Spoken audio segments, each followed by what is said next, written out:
So I'd like to get some clarity on the subject of when you see like triple numbers together, say on a license plate.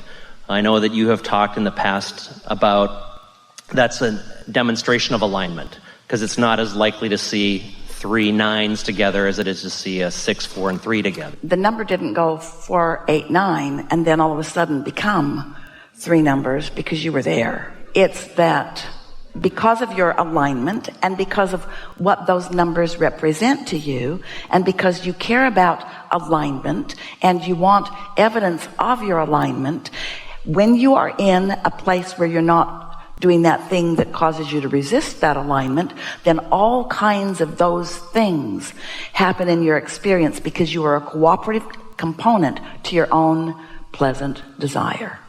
And what I would like to know is that, let's just use the last 12 months.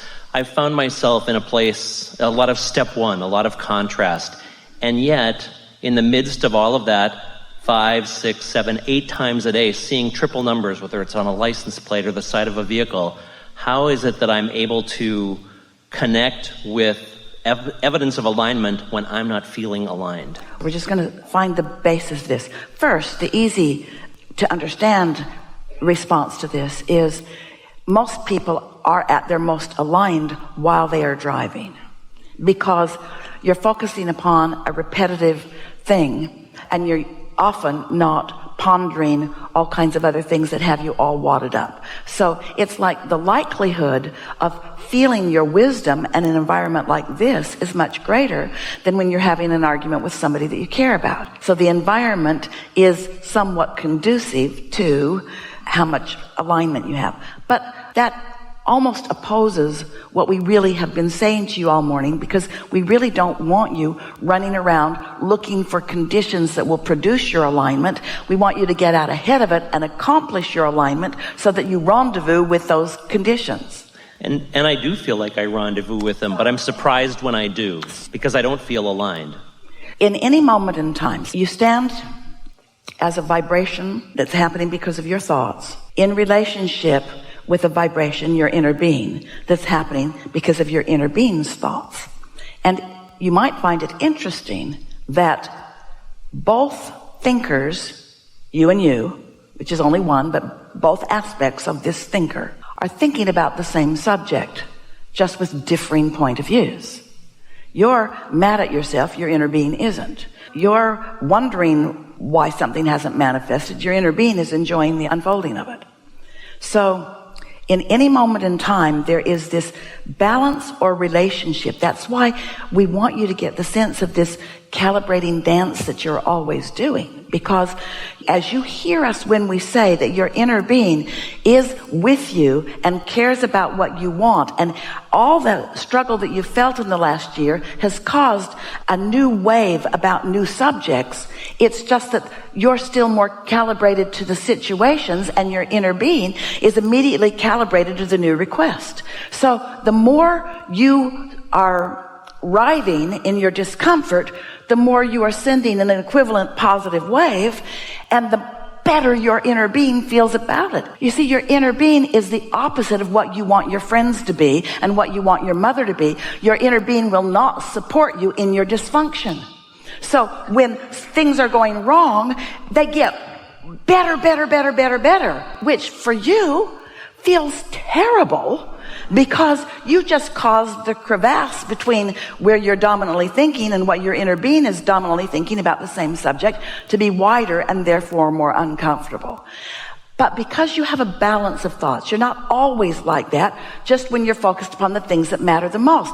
The thing about humans, and we're going to say this in you humans because we want it to sound accusatory, because it's exactly the way we mean it, we're just playing with you.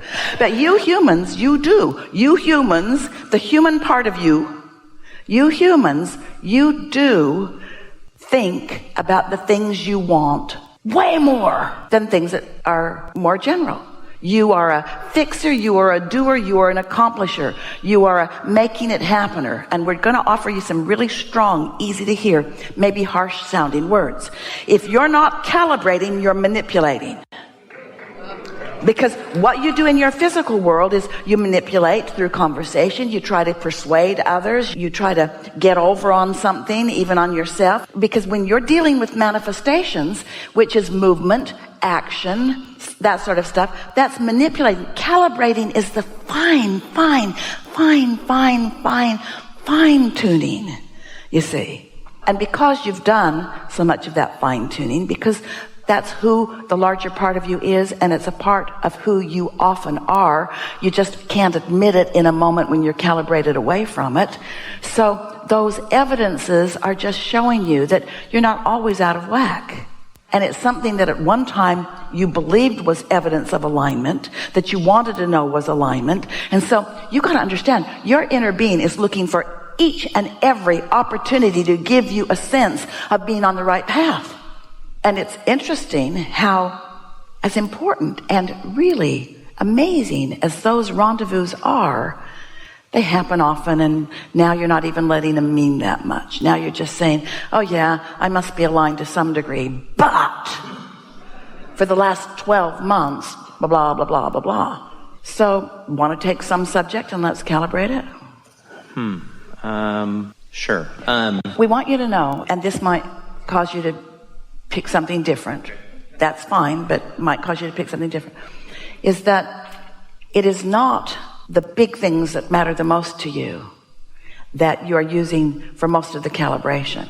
Those big things influence, but it's a bunch of stuff, just stuff that doesn't matter very much, that most people are calibrating to all day, every day. Okay.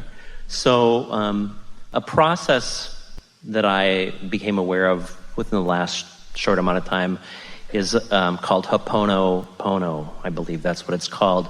And it's from Hawaii. And it's a 4-step process where when something isn't going right, you look at it and say, I love you, I'm sorry, please forgive me, thank you. And drop dead. That too. Because there's no calibration that happens in that with words. That's manipulation. That's what we're talking about. That's saying words. So far, step 1 hasn't done much. But step 1 never really does do very much except you identify. So what's step 2? Those are the 4 steps. The I love you, I'm sorry, please forgive me, thank you. And the part that I've, in my own mind, tried to figure out is how is this working? Because people talk about some amazing results they get from that, and it's less resistant than being angry, but still the language of, I'm sorry, please forgive me. We don't ever want to be critical of what anybody's doing for any reason, because people are inspired to things that work for them. We are just, you might say, vibrationally accurate nitpickers. Because we calibrate finely. And anytime there's a situation and then you're just saying words, that falls into the category of manipulation. Those words don't cut it after a while. Esther remembers when she got her first answering machine long before cell phones. And she kept leaving the house without turning it on. So she put a note on the door that said, turn the answering machine on. And after a while, the note just looked like the door. She didn't notice the note either. The note kept getting bigger and brighter and bigger and brighter because it's easy to become complacent. So, if you don't mind, let's play with this just for a little bit. Can you give us a verbal demonstration of some situation to which you are wanting to maybe apply those 4 words? Sure. So at work, I'm upset with my boss because he's micromanaging. It just happened, because that's a kind of general statement. What did he just do? He told me to do something that I knew I was supposed to do, and I was going to do it anyway, and yet he had to stick his big nose in. And so it made me feel... inadequate. It made me feel like he thinks I'm inadequate. But it made me feel inadequate. Inadequate. Did you really feel inadequate? Yeah, at some level. All right, so you felt inadequate. Angry. Picked on isn't quite the right word, but like... Misunderstood. And that feeling of what I call feeling of being micromanaged, of being told what to do. So let's talk about what that is. It felt like bondage. Felt like being bossed around. It felt like being unimportant. A sort of small cog in the wheel. Criticized that even though it's such a small cog, I failed at it. That's heavy and uncomfortable. We get that. So that's the situation that you have been noticing, and it's not new, and calibrating too. So you've been calibrating to that since it's attraction, attraction, attraction. Now, we're not saying that he's not attracting too. He's attracting, he's finding your mistakes, even though they're proportionately very few. But because he's calibrating to them, then he gets right on it. And you're sensitive to him doing that, so you get right on it. So there you are in each other's experience. But never mind him, just acknowledge yourself is attraction. This is what I'm calibrating to. Otherwise, I wouldn't be having this experience on a regular basis. I'm calibrated to that. Now, open your book, you've written those words, and on the other side, now your mindset is, that's that situation. That is an isolated situation to which I calibrated in those ways, and it felt bad when I did it. But now I'm asking myself another question. I'm asking myself, who am I really? Who do I dominantly know myself to be? Am I ineffective or effective? You don't even have to think about that for a moment. I'm an effective person. Am I bad at my job or good at my job? Great at my job. Do I care about doing a good job, or am I careless about it? Of course I care. I care about this. Am I a deliberate creator or a creator by default? I know that I'm a deliberate creator, but sometimes I create by default. But see what happened right there? It's all right. This is really good. What happened right there is that you lost track of which side of the book you were on. And for a moment, you calibrated back to that and didn't feel deliberate. You see how that happened? Where if you reread what you've written across the top, but how do I dominantly feel about myself? What do I really know about the world? What do I really understand about how it works? Am I a deliberate creator, or do I create by default? Do I care about creation, or do I not care about creation? Am I good at this, or am I bad at this? I'm good at this. I'm a deliberate creator, and it doesn't take very long knowing what you know before you start seeing 33333 on all the license plates or whatever. It doesn't take very long before you feel it shift within you even as you do it. You come into the wholeness of who you are. And that situation, unpleasant as it was the reason that you calibrated to who you really are. And the most significant thing that we want to say to you is that because you did that, that's not where it was. Maybe it didn't shift completely, but it's not where it was. You have calibrated to who you are about that. You've been with us a while, so you've heard us make these statements over the years.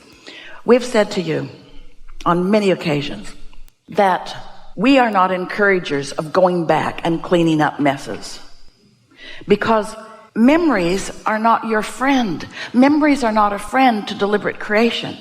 They just activate the old stuff that causes tripping points and holds you back. And anybody that goes into any kind of therapy or any kind, it just gets worse and worse and worse, because they just keep digging this up and activating it and then calibrating to it. They don't mean to, but that's what they're doing. And so we've always said, if this is something that you can just let go of, then just let go of it. In other words, we would rather you be in a position where you are so calibrated to your source energy that when something unwanted shows up, you just look in the direction of source energy and you never look back, and that would never happen again. But you know what happens with people that you love, that you care about, that you've been hanging around with for a long time, or jobs you've had for a long time, or situations you've been living for a long time? You have these deep roots. And so it's not the correct message for us to say, just look over there, because if there is an potentially active vibration within you, and there are those around you, and there are a lot of those around you who are eager in their insecurity to activate your insecurity. We don't mean eager deliberately, but we mean it's rampant.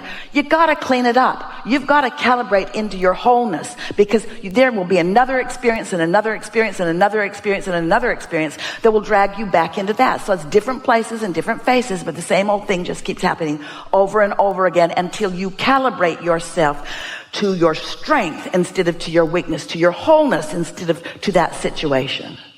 Does that make sense? If you like this video, don't forget to subscribe, and see you in the next videos.